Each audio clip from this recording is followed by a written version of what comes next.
Okay, so in front of me I've got 4 Dell batteries. These are non-cell batteries.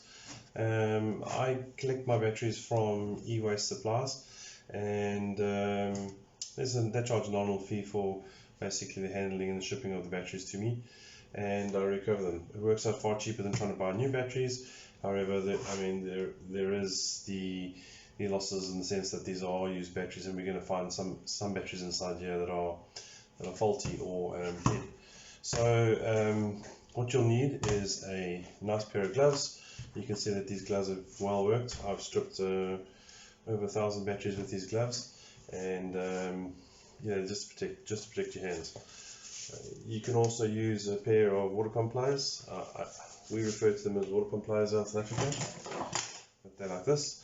If you get to a case that is very hard to open, you can normally grab along here and crack it open and try to crack the battery open.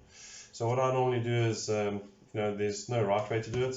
At the end of the day, you must just try and strip the batteries, get them open, try not to get them short, and don't damage the cell. So for me, especially these 9-cell batteries, they're pretty easy to open. I literally give them a good twist. You can hear that it cracks. Twist it again, a couple of times. You can see. So I like to keep the plastic part separated from the batteries. And when we come to the stripping of the batteries, the nickel strips, you'll see that for recycling, I try to keep them in good order. These pop up quite easily. I'm not too fussed about these. There you go, you've got one pack. So I'll show you that again, simple as, just twist the batteries nice and strongly. So look here.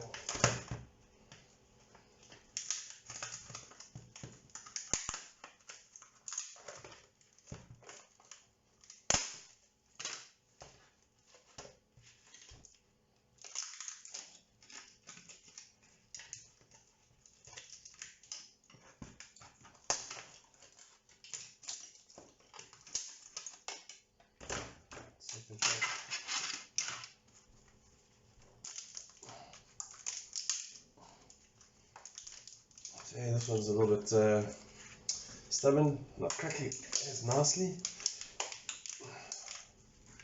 So what we can do is you can grab the water pump pliers, crack it up like that. Some people knock them on the ground, some people use screwdrivers. For me, it's just do it as fast as you can, and yes, just get the batteries out.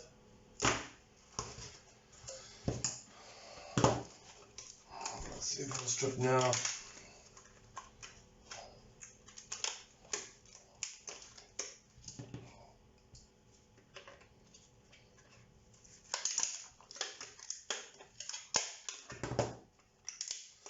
And one of the reasons we wear these gloves is you can see that the nickel strip on here, they are razor sharp, and if you're not careful, they can and they will cut you. So after doing 1,000 batteries or so, you'll find that you will get a couple of nicks, and it bleeds profusely. There we go.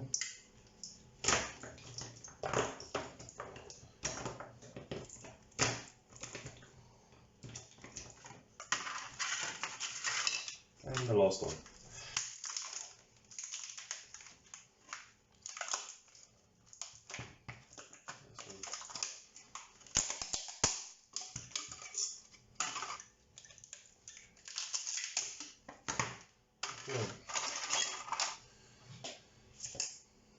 And normally what I do is I'll strip all my cells all at the same time, get them all in a nice heap, put them in a box, and then when I'm ready I will strip off the BMS and the nickel strip. So for this process, again, you want to wear some gloves. These things can cut you, and we just clean up. I like to keep the metal and electronic parts separate from the plastic. That's just so that I can recycle it for safety. So as you can see, be very careful we don't short out. Clean up. Now we'll strip. Yeah, I've got 3 back there.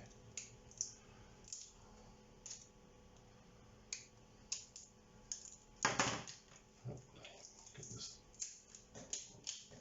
open.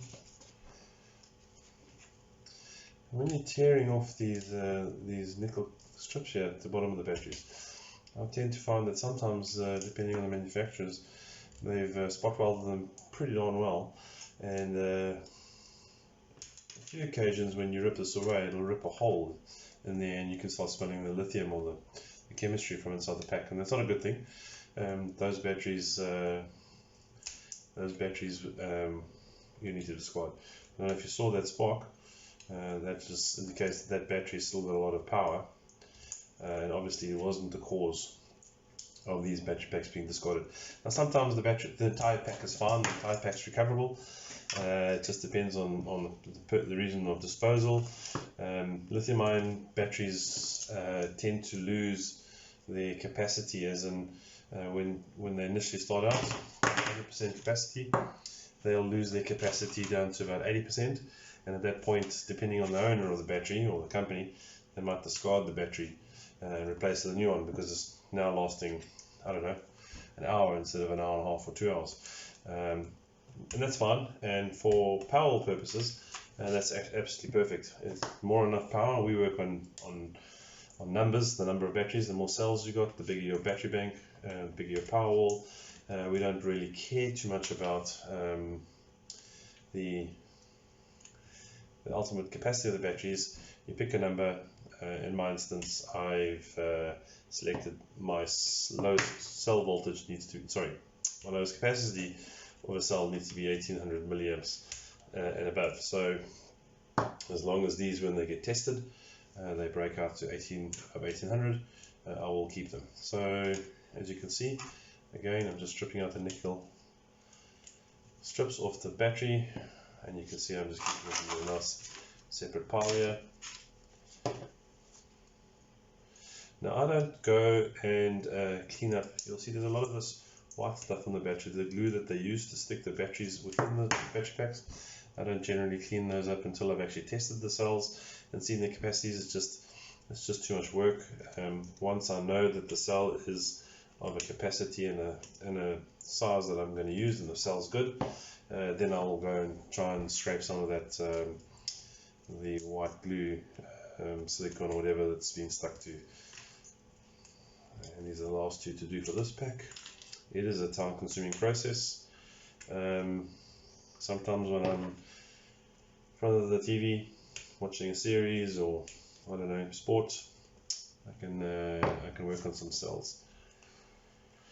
Alright, and this is the last cell. So what we can do now is we can take our multimeter and we can effectively test all these cells to see if we've got any low voltage cells.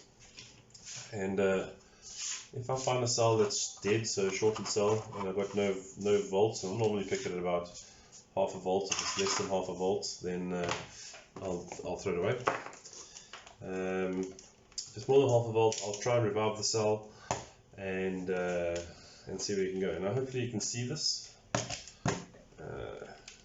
And let's see what, let me just prop that up because of the angle. Alright, so changes around. Yeah, it's 3.76, 3.76, 376, 356, 366, 3.5, 36, 36, and that's awesome. So that entire pack was perfect. There was nothing wrong with those cells. Those will do very well. You can go and look on the database for the cell and the cell number through Second Life Storage. If you go to secondlifestorage.com, there's a cell database. You can look up this number. It'll give you the capacity of it. Some people will check it up front before testing it, because testing is time consuming, and if it's below their threshold just from the get-go. They won't even bother testing it. I have to admit, I don't do that. I just test all my cells because I'd like to know what the capacities are, and I use them in other projects. So for my Powerwall, I'll be sticking to 1800 milliamp hours and above, and for my batteries for my alarm system, batteries for my gates, batteries for any other small projects I want to do, camping lights, I'll use the balance, anything below that. So yes, so